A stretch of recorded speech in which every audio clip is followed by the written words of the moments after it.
Okay, so my name is Kabir. I'm a member of the International People's Democratic Uhuru Movement, and it's good. It's amazing to see this many people here. It should be a lot more people too. And I want to thank the network.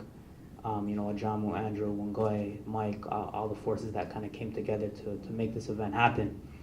Obviously, what's on people's minds when we talk about police violence and eliminating police violence was the blatant act of terrorism that took place in the city a few weeks ago. The point-blank execution of an 18-year-old man, Sami Yatim, by a member of the Toronto Police. I'm sure everyone in this room has seen the video in which this young man in an empty streetcar, armed with a small knife, is shot 4 times to be laid on the ground, only to be shot another 5 times and then tasered. And we've seen the outpouring of anger and rage among the general population. Newspapers reporting that trust or confidence in the police has, hit an all-time low. We know this is the result of that incident, that execution being caught on video. Right, the fact that the usual lies and concocted story that the police come up with almost immediately after such an incident, which is probably the reason they tasered, Sami's bullet-ridden body in the first place, to make up a story that, look, we had to taser him and he's still, walking, and now we had to shoot him 9 times. That wasn't able to take place this time because it was caught on camera. And so you had over 1,000 people pour out, into downtown Toronto twice now, demanding justice, not just for Sami, but making the connections to all the victims of police brutality.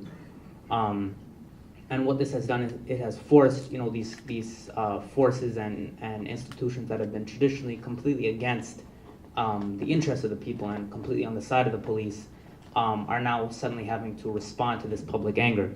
So every major media outlet basically echoing the concern in the populace. You see outright, opportunists and parasites, people like Tarek Fatah and, the Honorable Sid Ryan, coming out and now having to make these statements about, we need an investigation and condemning the police. And even Bill Blair right now calling for an internal investigation and asking for a retired judge to come in and investigate the police force.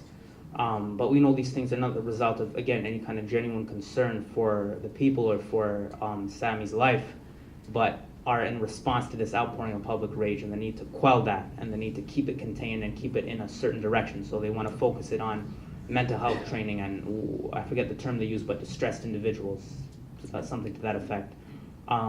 Keep it on the individual officer, James Forcillo, who shot Sami 9 times. And that individual officer needs to be charged and investigated, but this isn't an issue with the force as a whole. I think people in this room, everyone here is definitely aware that it goes well beyond that. That what happened to Sami Yatim is by no means an isolated incident. That the police force, the Toronto Police Force, has a long history of extrajudicial killings in this city. At the top, just some of the young men who've been killed, murdered in this city just over the past few years. In every single case, the police got off without any, consequence. And below them, just some of the other young men who've been killed by municipal and provincial police forces throughout the country. So we recognize this violence that we're talking about eliminating today is not just limited to this one individual force, but is something we see throughout the country. And is really something, again, that in each one of those cases of police murder, it wasn't just the individual officer who happened to kill, that individual, but all the elements, all the arms of the state kind of coming together to assist in that murder's cover-up. So for example, when Junior Mana, 18-year-old Junior Mana, who when he was 2 years younger than myself, was beaten to death at York University, this in broad daylight, in front of a number of witnesses, beaten, with police radios and their fists and their boots. They broke his neck. They beat him to death. He was lying in a pool of his own blood. The media came out immediately with a story that a young man dies of a heart attack at York University. That was a story immediately that came out in the press. I stood in the courtroom as 2 officers who initiated, although it was a total of 7 officers who eventually killed him, the 2 officers who initiated the confrontation with him were in court, and every single witness, including a retired OPP officer, testified that, you know, they had seen them beat him, and while he was screaming, "Help me, I'm not resisting arrest," and these two officers stumble over their own words, you know, present a completely incoherent and horrible, you know, testimony, and yet they walked out of that courtroom smiling because they knew there was no consequences whatsoever, and they're still on the force today. In fact, one of them is still in the same division, you know, so whereas this young man's family has to see them on a regular basis in that neighborhood, you know, still armed with a gun and still with a license to kill again. And don't want to take too much time, but, you know, just some of the other, again, young men, particularly young African men, who've been murdered in the city. The last one happening just 6 months before Sammy's death, shot in the head, a man who had consistent interactions with police and who in fact had predicted his own death at the hands of police. And yet we're supposed to believe that, you know, he shot himself in the head in this encounter. And that's the other thing I think that needs to be recognized, is that when we look at those pictures of all the young men that have been killed, not just in the city but across the country, it is the vast majority of them are oppressed people. They're indigenous, they're African, they're, you know, Latino.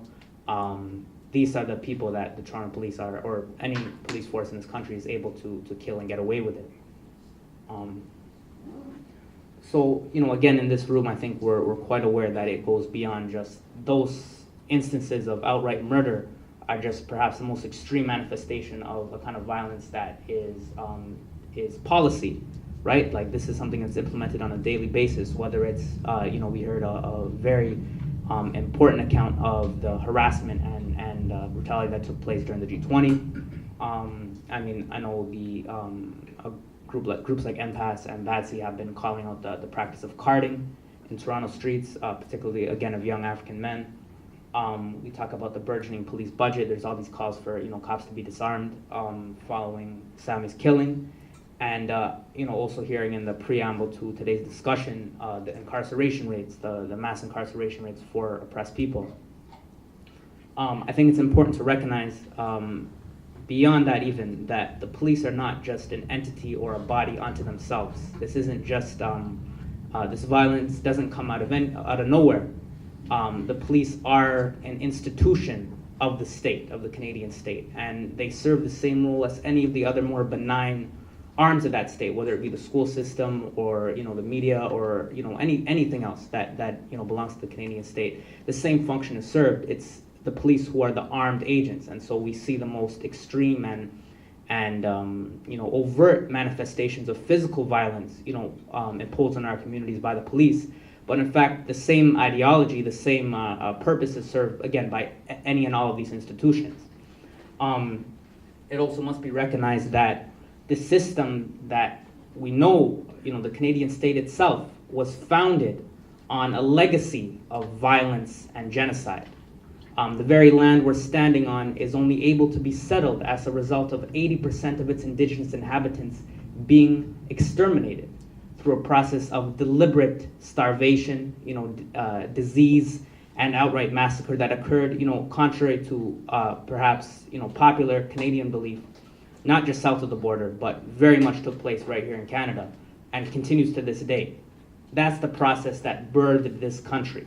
So if they can kill 80% of the indigenous population, you know, what the hell would stop them from coming into our neighborhoods and killing our children is the conclusion that we should draw. It's also important to recognize that, you know, capitalism as a whole, whether it's, you know, the origins of the police as a force, you know, it was mentioned quite accurately in England, you know, where the police or the modern police originated. That system of capitalism itself was built off slavery and genocide. I mean, although that there were internal contradictions, the exploitation of the working class in Britain, what allowed, you know, Europe, which at the time before capitalism, you know, was ridden with disease and civil war and internal conflict, what allowed that, you know, little peninsula of civil war to become this bastion of wealth and richness, was the result of them striking out against the rest of the world, against the indigenous people, against you know, Africa, against you know, turning China and Southeast Asia into entire nations of drug addicts. It was that process that birthed the capitalist system, you know, that, of course, an extension of which is the Canadian state. And colonial violence, you know, you didn't necessarily have something called the police, you know, when they were kidnapping millions of Africans in the 1400s and such. But what you had was you needed to have a violent and oppressive apparatus to force colonized people into a situation where they could be subjugated. Yeah. And so I think that's very important to recognize.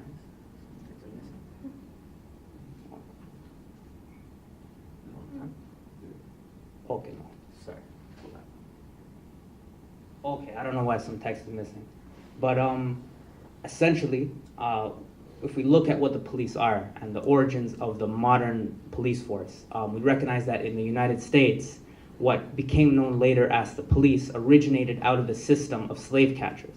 So the Fugitive Slave Acts, first in the 1700s and then later, amended in 1850, essentially made it law that every white citizen had a responsibility to capture escaped Africans, right? Essentially deputizing the entire white citizenry at the time as an arm or a branch of the state.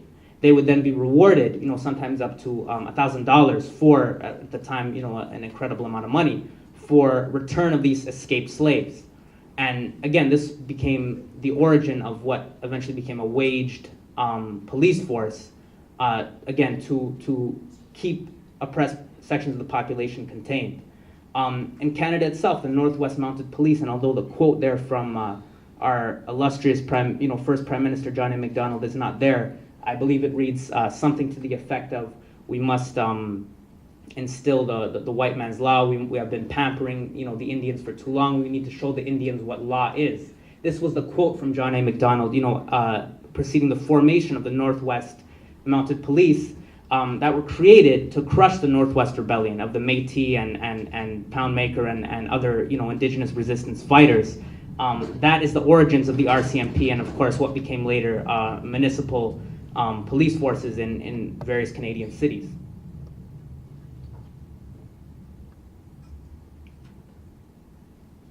Okay, so we recognize then that at their core, the police force is, again, this institution that, as was very eloquently stated in the previous presentation, protecting the power and wealth of the ruling class, to maintain a monopoly of violence, meaning that the only people who are able to carry out this violence should be, the ruling class in the state.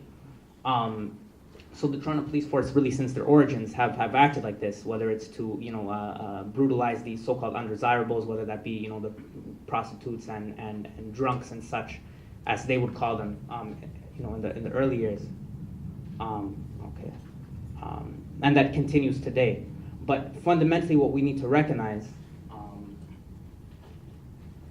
is the different relationship that exists between members of the oppressor nation and oppressed people when it comes to the police force.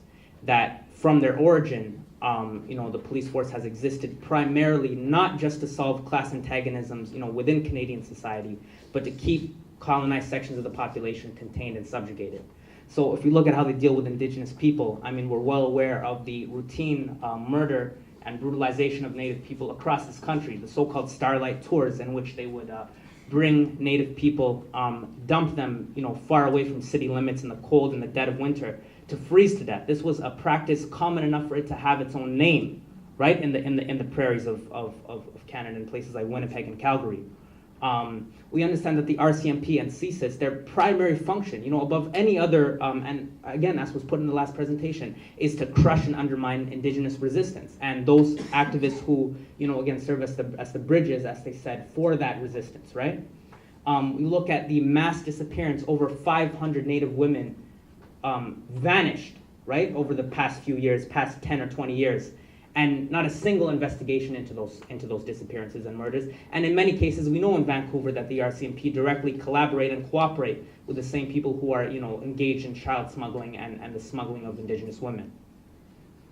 And when it comes to African people in this country, or in this city, again, from the first time, I'm sorry, some of the text is missing, but essentially when the Jamaican community first arrived in the city in the 70s and 80s, you had a string of police killings that led to the formation of BADC and the demonstrations that, forced them to reform the way police were investigated and the SIU, etc.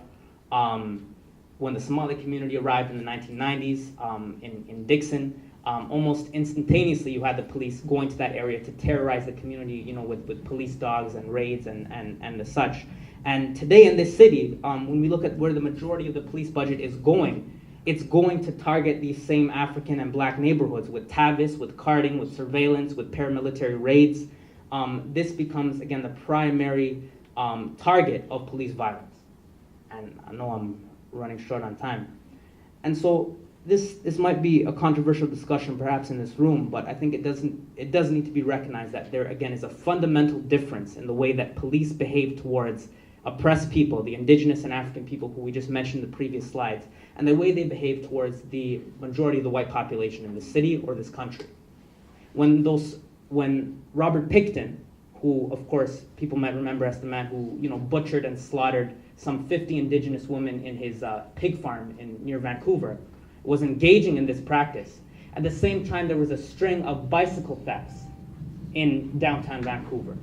And the police force, the Vancouver police force, spent almost twice the amount of resources and budget on investigating those string of thefts than it did on the 50 women who were being butchered, not too far from the city. So we recognize the vast gap that exists between the protection of the life and property of oppressed people and the one that exists in relation to the majority of the white population. That's not to say that white people don't experience violence, particularly as we mentioned, those engaged in activism, the homeless, the mentally ill, those that are associated with oppressed people, whether in neighborhoods or through social circles, do experience that violence. But we need to recognize that distinction. And if we look at what just took place with Trayvon Martin in the States, we see that legacy of lynchings and the general white population serving as another arm of the state. In other words, when the police are not themselves able to directly engage in some of this violence, the white population, as it was in the States for decades, served as that arm of terrorism, whether it was the lynching, which became a common practice in the United States, and which the police and sheriffs, although they didn't directly engage in, facilitated and encouraged. And although we might think this kind of violence is limited to the United States, I'm sure everyone in this room knows the name of Trayvon Martin. I bet nobody knows the name of Ibrahim Abukar, who was a young man who just in December 2012 was shot to death in Mississauga by a white homeowner. Again, completely unarmed, a very similar situation to Trayvon, was a student at Schulich at York University, and yet his murder not only went uninvestigated, but this man was never charged, never even handcuffed at the scene, because he claimed Ibrahim had broken into his home, and therefore he was justified in killing him and murdering him.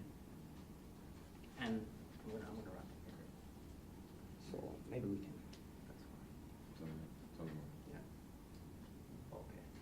So I think there's just certain points I just want to make clear, when we're talking about eliminating police violence, some understanding that we should come to when we're discussing it.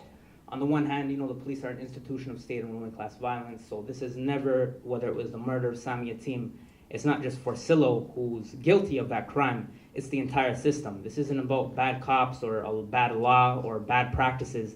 This is an entire institution that from its inception was designed to do these kinds of things.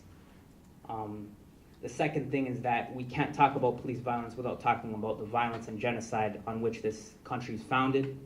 And I think also fundamental to this is understanding the distinction between the relationship, as was accurately described by the previous presenter, the relationship between oppressed people and the relationship between white people and the police. There's a difference. And whether it's, if we can just go back to that very quickly, the massive and supposedly unprecedented military operation of the G20, and although it's very important to recognize the brutality and terror that was implemented against activists at that time, this is not unprecedented, right? The African community deals with these things on a monthly basis.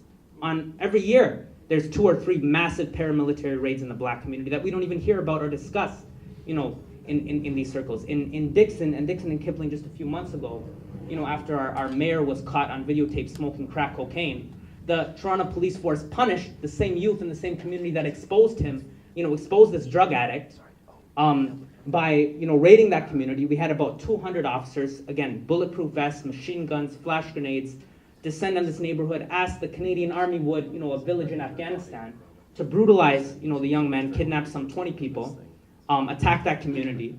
And again, we see the distinction even when it comes to the so-called criminal element.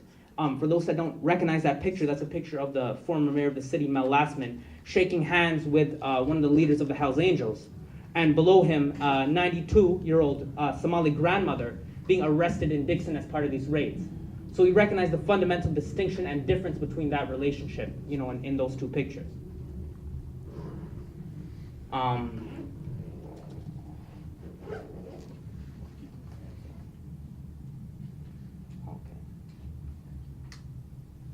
So, there's a few other points that maybe can come up in the discussion or the working group, but fundamentally, I want to respect the time, even though I've not respected it so far. But okay, so basically, I just wanted to get to, in the discussion prior to this event, there's a lot of talk about systems of privilege and racial profiling and that. Although, I understand the comrades definitely have, the correct intentions and are doing the correct thing in regards to this work. But I think we fundamentally need to challenge these terms, because what it does is it individualizes things. It decontextualizes things. It removes it from what this whole, again, this history and this whole system. When we just talk about privilege, like as if these are just a set of certain advantages that are given to some people, or like class privilege, I don't even know what that even means. Like it's a system of capitalism and imperialism and colonialism that's constructed off the complete theft of one people's, oppressed people's land, labor, and resources, that is then the pedestal upon which another nation sits. And it's that relationship that needs to be overturned. So again, this is not, once we understand that and once we call it what it is, which is colonialism, and even in regards to the African community, which MPDM focuses on, but we're talking about, police violence in general in this room today, a Palestinian, in regards to the Israeli occupation, wouldn't call his or her being stopped at a checkpoint racism. They wouldn't call them being, their homes being destroyed by an IDF bomb racism. It's a system of colonialism in which Israel has control of the land, has power, has a military that's able to occupy the stolen land. That's the relationship that needs to be overturned. So it's not a question of changing the ideas in the heads of the IDF or the heads of the Israeli state. It's a question of the Palestinian people gaining the power to, whether the Israelis like them or not, they're not able to in fact attack them and subjugate them. And the same thing goes when we're talking about oppressed people in the city. It's not a question of changing policing tactics or the ideas in the police's head, or hiring practices if it comes to black unemployment. It's a question of the black community or the indigenous community having the power to have self-determination and control over their own lives and their communities. So whether the police want to engage in carding, whether they want to give us receipts, as was the reform that was proposed, whether an officer wants to shoot somebody 9 times on a streetcar, he knows that the community behind Sammy has the power to do the same to him if he engages in that action. And that's the kind of power that we need in our communities. That's the only thing that's going to resolve this situation. Mm-hmm. And so the last point, last slide, I promise. We're here also on the birthday of the Honorable Marcus Garvey, and we need to recognize that legacy in terms of what we're talking about. That at a time in which people like Du Bois and these other sellouts were talking about collaboration, and integration, and wondering how best to integrate with the system. Garvey said it quite plainly: Africa for Africans, here at home and here abroad. It's not a question of, I don't want to integrate into the system. We're building our own steamship line. We're building our own economy. We're building our own businesses, etc. The same struggle we saw with the Black Panthers in the 1960s and 70s. It wasn't a question of civil rights or integration or trying to reform this system, again, that is at its core built on violence and genocide. It's a question of the black community. When they said the term of black power, what that meant was the African community needed the power to have this self-determination that, as has been said by Amilcar Cabral and a lot of other revolutionaries, the highest expression of democracy. And so my organization, MPDM, has been working specifically in the black community in the city for really since September. We've been doing a lot of work. And the solution we found to these issues is not, again, to focus just on police brutality as one issue, but to look at that, again, as part of this entire system that's placing African people in a place of colonial subjugation and confinement. So we've built what are called the Black Fist Defense Brigades, which is to bring the same youth that are the primary targets of police violence and harassment, and are also the primary ones that are falling into horizontal violence, that is violence between the people, amongst the people. We're bringing these same youth into organization. So instead of the call being, instead of fighting each other or instead of engaging in this horizontal violence, You need to defend the community from its real enemies and recognizing who the common enemy is. We're building Black Fist Defense Committees, which are really to bring the parents and the adults into organization. And again, this comes back to this idea of dual power. These communities having, not relying on whether it's the social service agencies who are, again, funded by the same people who fund the police. It boggles my mind how people can think these same institutions are gonna solve the issues, right? When oftentimes the police and these same heads of the social service agencies are sitting on the same boards. We see now the province having just come out with certain laws that mandate that the same, violence prevention organizations that exist in Jane and Finch and Rexdale and all these other neighborhoods, they have to work with the police in order to get funding. So we can really no longer rely on these structures for any semblance of control or assistance. We need to develop our own organizations within our communities, and that includes something like Copwatch. But that cannot happen just as a collection of activists, for example, in this room, kind of going out to neighborhoods with binoculars and cameras and walkie-talkies. Like, the people within these neighborhoods who are experiencing these conditions need to be leading that process, need to be brought into political life. And that's the only way this thing is going to change. So, that's really what I want to end off on. I'm really sorry I took so long.